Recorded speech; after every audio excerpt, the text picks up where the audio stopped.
আজি আমাৰ ৰাজ্যখনত যেতিয়া সিএৰ আন্দোলন আৰম্ভ হৈছিল অসমৰ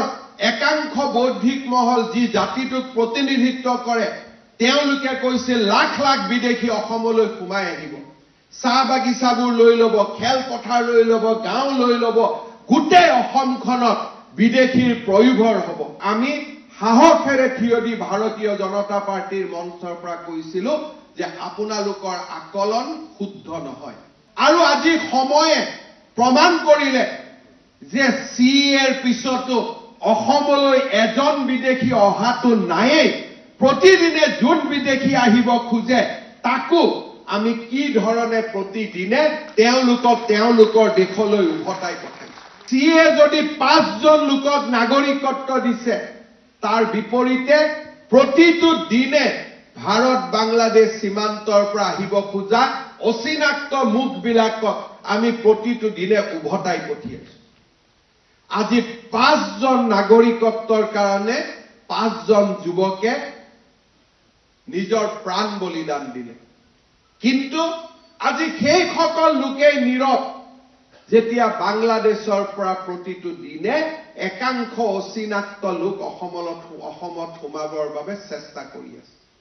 সেই অচিনাক্ত লোকসকলক ৰোধ কৰিবলৈ চৰকাৰে প্ৰচেষ্টা চলাইছে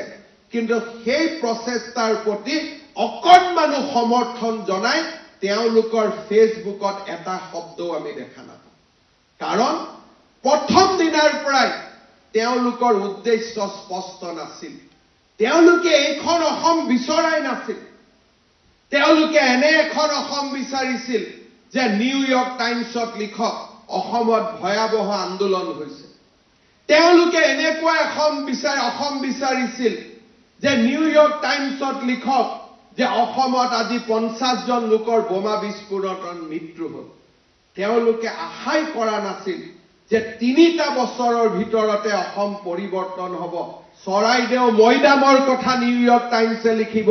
বৰদোৱা থানৰ কথা নিউয়ৰ্ক টাইমছে লিখিব মহাপুৰুষ শ্ৰীমন্ত শংকৰদেৱ কামাখ্যাৰ কথা নিউয়ৰ্ক টাইমছে লিখিব কাজিৰঙাৰ কথা নিউয়ৰ্ক টাইমছে লিখিব তেওঁলোকে চিন্তাই কৰিব পৰা নাছিল যে প্ৰতি বছৰে 60টাকৈ গড় হত্যা হোৱা সেই কাজিৰঙাৰ পৰা এটাও গড় হত্যা হোৱাৰ বাতৰি নোলাব তেওঁলোকে জীৱনকালত চিন্তাই কৰিব পৰা নাছিল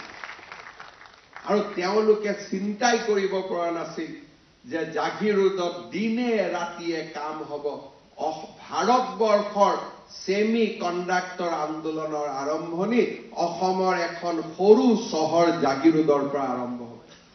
তেওঁলোকে কল্পনাই কৰিব পৰা নাছিল যে অসমৰ বিহুক জগত সভালৈ লৈ যাব পাৰি তেওঁলোকে কল্পনাই কৰিব পৰা নাছিল যে অসমীয়া ভাষায়ো ধ্ৰুপদী ভাষাৰ মৰ্যাদা পাব পাৰে তেওঁলোকে কল্পনাই কৰিব পৰা নাছিল যে বৰাক উপত্যকাটো লাচিত বৰফুকনৰ প্ৰতিমূৰ্তি স্থাপন হ'ব পাৰে তেওঁলোকে কল্পনাই কৰিব পৰা নাছিল যে অসমৰ প্ৰতিটো অনুষ্ঠান মোৰ আপোনাৰ দেশেদি আৰম্ভ হ'ব পাৰে আমি তেওঁলোকে কল্পনা কৰিব নোৱাৰা আৰু তেওঁলোকে ভাবিব নোৱাৰা এখন অসম আমি যিখন অসম মোৰ আশাৰ সপোন যিখন অসম আমাৰ আশাৰ অসম সেইখন অসমৰ বাবে